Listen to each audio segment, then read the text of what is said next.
My name is Rachel Thompson, and I serve as the Director of Accounting at Prestige Real Estate, one of Boston's most prominent luxury property firms.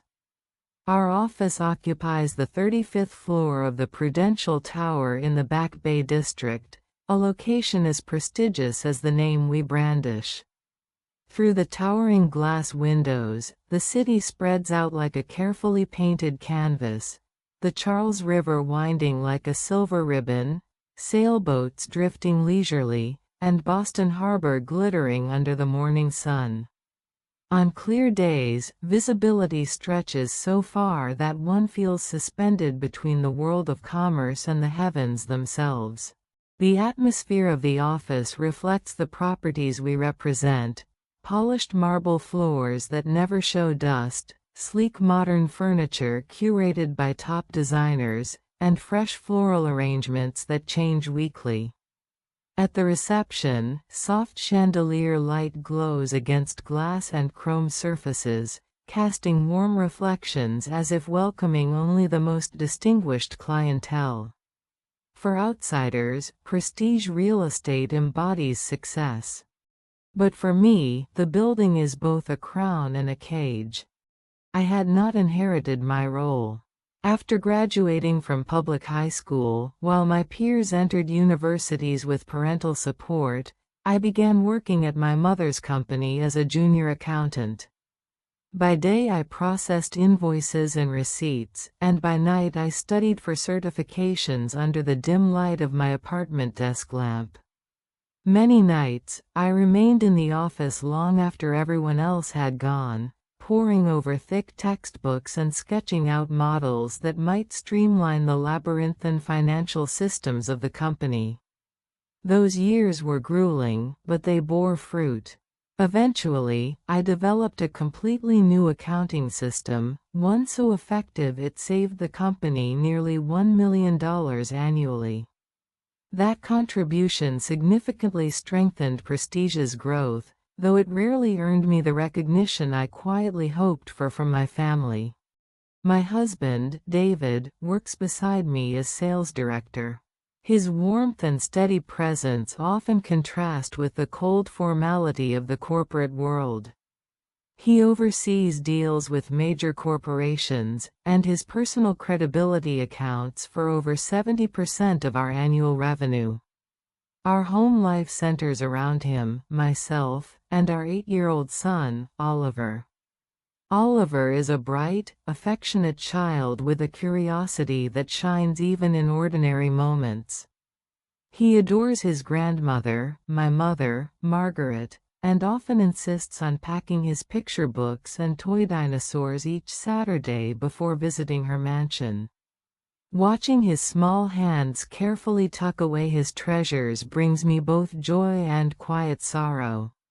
My mother, Margaret, commands a commanding presence in Boston's upper circles.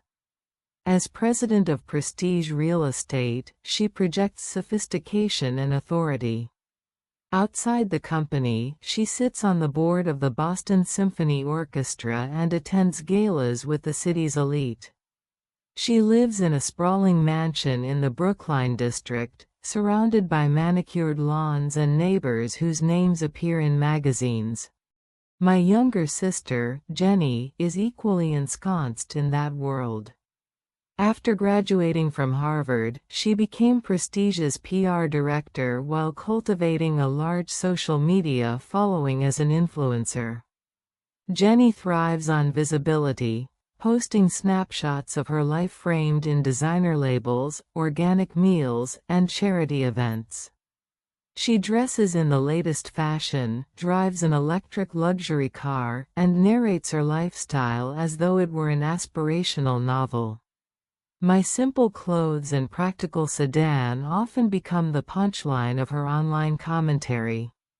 Last week, she even posted a photo of me at work, mocking my retro fashion sense, while her followers laughed along. Mother shares the same perspective. When she passes my desk, her eyes flicker over me from head to toe as if appraising a lesser item in her boutique. At meetings, she praises Jenny's proposals while ignoring mine, even when Jenny's ideas are little more than recycled PR fluff. And yet, when it comes to Oliver, their attitudes shift. Mother's stern face softens when Oliver runs into her arms, and Jenny, no matter how self-absorbed, posts his drawings proudly on her social media with captions like, "My beloved nephew's artwork brightens my day." They shower him with toys, designer clothes, and praise, as though he alone redeems me in their eyes. For outsiders, we appear to be a close-knit, enviable family. But beneath the surface, a hairline crack runs through our foundation. Every morning, as I drive past my old public high school on my way to the Prudential Tower, I find myself asking, what is true success? Is it luxury offices and glittering galas, or is it something quieter, more enduring? And how long can I tolerate being treated as an outsider within my own bloodline? That summer, I had planned a trip to Hawaii for David, Oliver, and me, just the three of us. I wanted to build memories untarnished by business or social appearances. But before I could announce it, my mother revealed her own plan during a monthly meeting at the company. It was late afternoon, and the golden light of summer reflected off the high-rise buildings outside, flooding the conference room with brilliance. Mother stood at the head of the table with her branded tablet in hand, her pearl necklace glimmering. "It's the Four Seasons Resort Maui at Wailea, the finest resort on the island," she declared with theatrical flair. "First-class flights, ocean view suites, everything has been arranged." At her touch, images filled the screen: white beaches, private infinity pools spilling into emerald seas, and yachts outlined against fiery sunsets. "I've organized exclusive activities, a private yacht cruise, a helicopter tour of the island, and a chef's private dinner. Everything is set for the perfect family vacation." Jenny beamed and immediately started typing captions into her phone, likely drafting her posts in advance. #luxury travel #island life. Oliver, sitting beside me at the meeting that day, whispered excitedly, "Mom, are we really going on an airplane? Is it really Hawaii?" His eyes shone with innocent wonder. I couldn't help but smile. He had never flown before, and I wanted so badly for him to see the world from above the clouds. Departure was set for 2 weeks later at 7 a.m. sharp. But oddly, Mother never shared booking details, not the flight number, not the confirmation email, not even the hotel reservation code. I brushed aside my unease, telling myself she simply wanted to handle everything personally. The day finally arrived. The airport terminal hummed with the restless energy of summer travelers. Luggage wheels rolled across tile floors, flight announcements echoed, and the smell of coffee lingered in the air. Oliver pressed his face against the glass wall, marveling at the massive aircraft lined along the runway. "Mom, look at that big one, are we riding that?" His voice bubbled with excitement. David placed a reassuring hand on his shoulder. "Yes, Oliver, we'll be on one soon." Meanwhile, Mother and Jenny glided through the terminal in designer sunglasses, pulling their Louis Vuitton trunks. They stopped often to pose for selfies. "Make sure you get the lighting right," Jenny said. "This post will trend." #first class #prestige life, she whispered, tapping her phone. When we reached the check-in counter, everything unraveled. The airline staff scanned the system and frowned. "I'm sorry, ma'am, but I can't find any reservation under your name." I turned to Mother. "Did you give them the wrong name?" Her smile stiffened. Then, with deliberate calm, she said, "Oh, I should have mentioned. We decided you and your family would sit this one out. It was too complicated to include everyone. This trip is for the real family. The words dropped like shards of ice. Jenny laughed lightly. Yes, Rachel, this is for us. Don't take it personally. Oliver's small body tensed. His voice cracked as tears filled his eyes. Grandma, Aunt Jenny, why can't we go too? I want to come with you. Other passengers began to glance our way. My heart clenched as I gripped Oliver's hand. His palm was damp, trembling. David's voice was steady. Come on, Oliver. We'll go on our own family trip, somewhere better. My anger burned like fire, but instead of exploding, it hardened into resolve. My voice came out calm, almost detached. Yes, we'll take our real family vacation. David leaned toward me and whispered, I booked backup tickets to Disney World, just in case. Flight leaves in an hour from another terminal. We can still make it. Tears pricked my eyes, not from despair, but from gratitude. My husband had anticipated everything. We turned our backs on Mother and Jenny as their cameras clicked. Is this really okay? Jenny asked faintly, as though a shadow of doubt had touched her. Mother waved it off. They'll be fine. Hawaii isn't for people of their class. Her words floated toward me like a final dismissal, cold and unyielding. I squeezed Oliver's hand. His tears hadn't dried, but he looked up at me, hope flickering in his eyes. Mom, we're really going on our own trip? Yes, Oliver, I whispered. This will be our adventure, just us. At that moment, his hand grew warmer in mine, as if trust itself had flowed between us. And so we walked toward a different terminal, a different journey, not the one scripted for appearances, but one chosen for love. Rachel, it's terrible. We've received notice of an urgent tax audit. Also, there's an emergency from Wilson Corporation that needs immediate attention. Linda's voice, usually calm and steady, was trembling through the phone. I could almost hear her papers scattering on the other end. I drew in a long breath. Calm down, Linda. Wilson Corporation accounts for 40% of our sales. What exactly happened? Her words tumbled out in fragments. The tax office is questioning the operation of your new accounting system, and Wilson Corporation, they're demanding direct consultation with David regarding the contract for their development project. They won't move forward without him. I closed my eyes. The quiet hum of our vacation rental's air conditioner was in stark contrast to the chaos erupting back in Boston. For a moment, I could almost pretend I hadn't heard Linda, but then my mother's number flashed across my phone, and reality forced its way in. Her voice screeched the instant I answered. Rachel, this is terrible. Come back to the company right away. I let her words hang for a moment before answering, steady but unyielding. We're enjoying a different vacation with our family right now. Her tone sharpened. The company is in trouble. It's the system you created, isn't it? You need to take responsibility. I felt David's eyes on me as I gripped the phone tighter. You're the one who excluded us from the real family, remember? Right now, I have precious time with mine.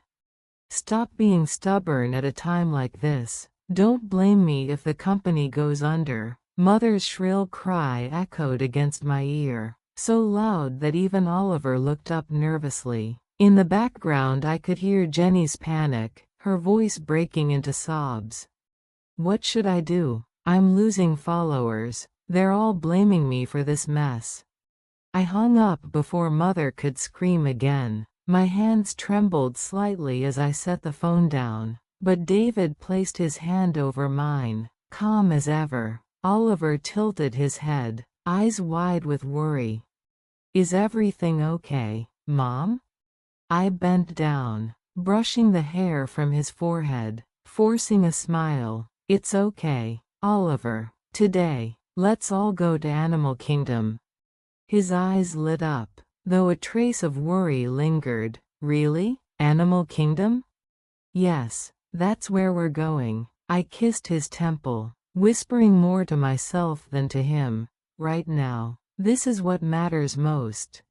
Meanwhile, back in Boston, chaos was devouring Prestige real estate from within.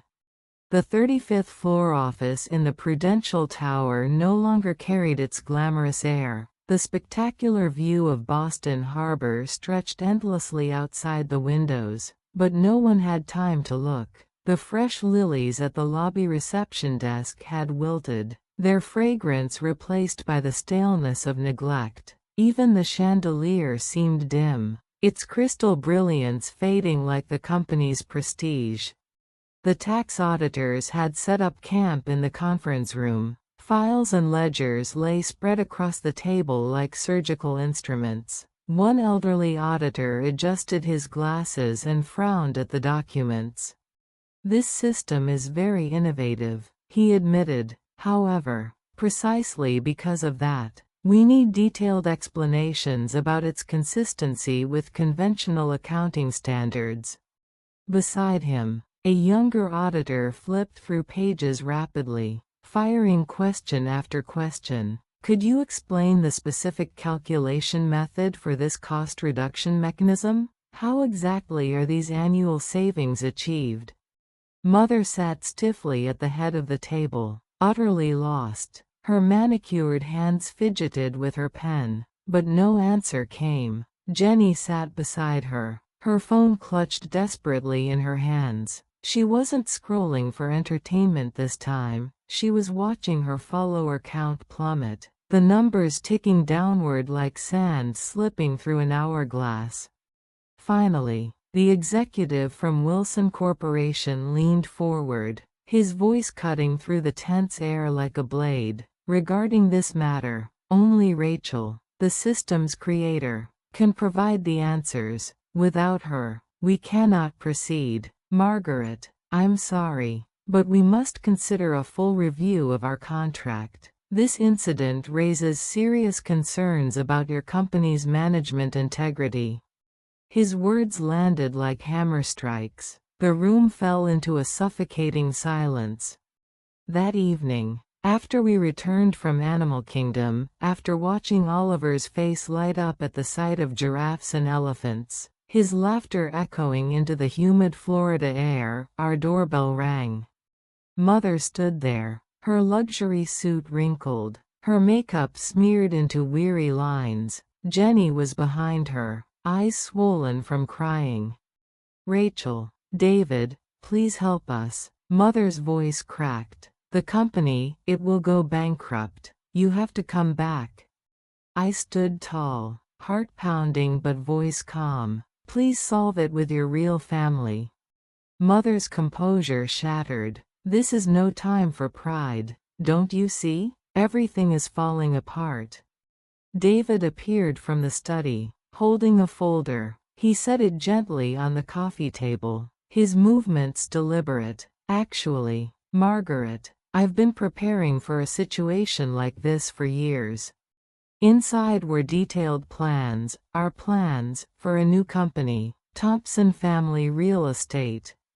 Rachel's system, my client network, and most importantly, our bond as a family. We're ready to take the next step. The color drained from Mother's face. Jenny's lips quivered. You mean you're going independent? I nodded, my heart firm for the first time in years. Yes. Within months, the industry was buzzing. Clients began to call us, their voices filled with relief and trust. If it's David and Rachel's company, we'll work with you. Integrity, that's what we've been missing. Wilson Corporation's letter arrived shortly after. We will positively consider doing business with your new firm. Rachel's accurate system and David's sincerity are why we trusted you in the first place. Prestige real estate, on the other hand, crumbled rapidly, with contracts severed, employees leaving, and mounting costs. Mother was forced to give up the prestigious upper floors. They relocated to a dim, modest office halfway down the tower. Jenny's influencer career collapsed as her follower count plummeted, her posts ignored in the digital void. I imagined Mother staring out at Boston from her reduced office, muttering, "What was our pride all about?" But I didn't feel triumph, only a quiet, bittersweet ache. A year later, Thompson family real estate thrived. Our modest Back Bay office overflowed not with luxury, but with warmth. Fresh flowers welcomed visitors. Oliver ran through the halls on weekends, employees laughing as they handed him cookies. One December evening, I found myself gazing at Boston's snowy streets from our office window. Christmas lights flickered across the city. David wrapped his arms around me. "Our choice wasn't wrong," he whispered. I nodded. My heart knew he was right. Then, a letter arrived, a trembling, handwritten apology from Mother. She confessed her arrogance, her obsession with appearances, her blindness to family. "I don't ask for forgiveness," she wrote, "only a chance to face each other again." On Christmas Eve, our doorbell rang once more. Mother and Jenny stood there, not in designer dresses, but in modest coats, holding a homemade apple pie. "Thank you for inviting us," Mother said softly, her voice stripped of pride. Jenny added, "We finally understand. Family is what matters." Oliver's delighted cry, "Grandma, Aunt Jenny," shattered the silence and melted the last ice between us.